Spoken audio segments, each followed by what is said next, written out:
अब आप पेशेंट का ट्रीटमेंट करोगे। समझ आ रही है बात? तो ये एक जेन्युइन डॉक्टर्स की पहचान होती है। वो सबसे पहले पेशेंट से बात करता है, उसकी हिस्ट्री देखता है, उसको एग्जामिनेशन लेवल पे ले जाता है, उसकी इन्वेस्टिगेशन करता है। That is also we call the medical diagnose और सीक्वेंसी ऑफ डायग्नोस।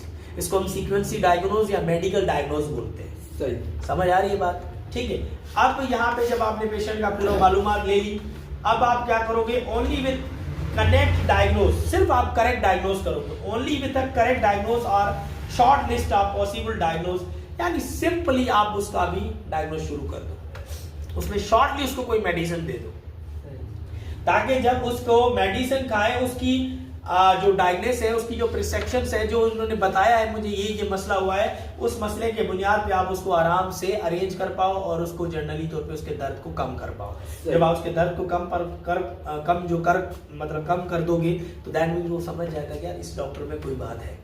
बिल्कुल समझ आ रही बात? तो हिस्ट्री, एग्जामिनेशन, इन्वेस्टिगेशन इन करने के बाद आप पेशेंट को आराम से ट्रीट कर सकते हो। पर ये तीनों चीजें नहीं आएंगी आपको तो पेशेंट को कुछ ही नहीं कर सकते। बिल्कुल ठीक है। तो ये चीजें पढ़ने की नहीं है, नीचे चलते हैं। अब ये है कि हमारे पास स्टेप आता है identification of abnormality, only the first step in diagnose process. यानी कि पहला डायग्नोस प्रोसेस में ये होता है कि आप आइडेंटिफाई करो पेशेंट कि आपके पास जो पेशेंट आया है वो साइकोलॉजिकल पेशेंट आया है, डर्मेटोलॉजी के हवाले से पेशेंट आया है, कार्डियो के हवाले से पेशेंट आया है, गेस्ट्रो के हवाले से आया है, जो चीज के हवाले से वो पेशेंट आया है, उस चाहे चीज को सबसे पहले आपने आइडेंटिफिकेशन में लेके जाना, उसको आइडेंटिफाई करना है कि ये जो पेशेंट मेरे पास आया है ये किस मर्ज के लिए आया है, किसकी ट्रीटमेंट के लिए आया है, चीज की इसमें इसको कौन सी बीमारी लगी है जो मेरे पास आया है। That is also we call the first step of history. ये हिस्ट्री का पहला स्टेप है। उसके बाद आप क्या करोगे? नेक्स्ट स्टेप में चले जाओगे, कॉजेज, आप उसके कॉजेज देखोगे। नेक्स्ट स्टेप में चले गए, उसके कॉजेज देखोगे, भाई इसको एनीमिया तो नहीं हुआ, अमोबिया तो नहीं हुआ, फोब तो नहीं हुआ, उसको कोई इन्फेक्शन तो नहीं लगा। तो ये सारी चीजें आप नेक्स्ट स्टेप की तरफ ले जाओगे। मतलब उससे पूछोगे डेली बेसिस पे, भाई आपको जो मैंने कल दवाई दी आपको कोई फर्क पड़ा? दैट इज डॉक्टर साहब मुझे फर्क पड़ा है। तो आप समझ जाओ कि ये एक स्पेक्ट, ये जनरली एविडेंस प्रूफ मिल जाएगा कि जो हमने इसको दवाई दी उसके लेबोरेटरी के मुताबिक इसके साथ वो बीमारी थी मौजूद, और इसके अंदर अगर कोई आयरन की डेफिनेशंसी आ जाती है, आयरन की कमी आ जाती है, विटामिन डी की कमी आ जाती है, तो उसके लिए भी आप विटामिन आयरन की टेबलेट दे सकते हो। सही। तो हमेशा ये सवाल किया जाता है डॉक्टर साहब मर्ज एक होता है पर दवाइयां बहुत दी जाती है हॉस्पिटल से।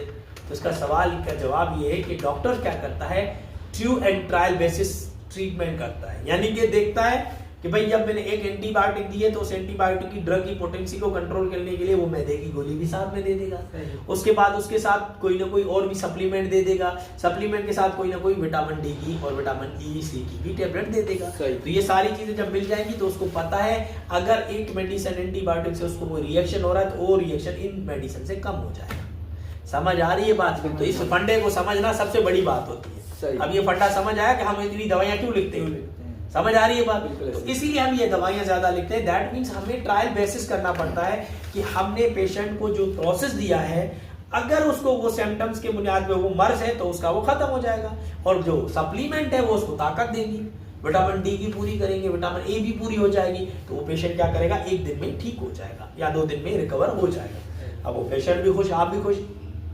That is the first step of clinical house job. ठीक है।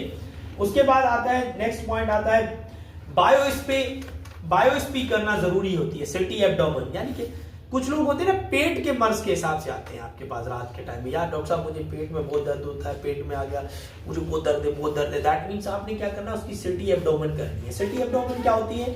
यानी कि उसके जनरली तौर के अंदर देखकर उसके टिश्यूज को, उसके सेल्स की एब्नॉर्मलिटी चेक करनी है। यार हाँ ये जो खा रहा है इसको दर्द क्यों हो रहा है? अच्छा, दर्द के आराम ना है तो सबसे पहला स्टेप आप क्या करोगे, उसको वो मेडिसिन दोगे जो उसके दर्द को खत्म करे, दूसरी उसको मेडिसिन वो दोगे जो उसके मैदे को ठंडा करे। तो that is also we call the history of patient. ये हिस्ट्री पेशेंट की आप तभी ठीक कर सकते हो जब आपको डायग्नोज करना अच्छे तरीके से आ गया तब। समझ आ रही बात? तो ये एक स्टेप्स है जो हमें जनरली समझने हैं, लिखना सिर्फ हमें क्या है, व्हाट इज डायग्नोज प्रोसेस।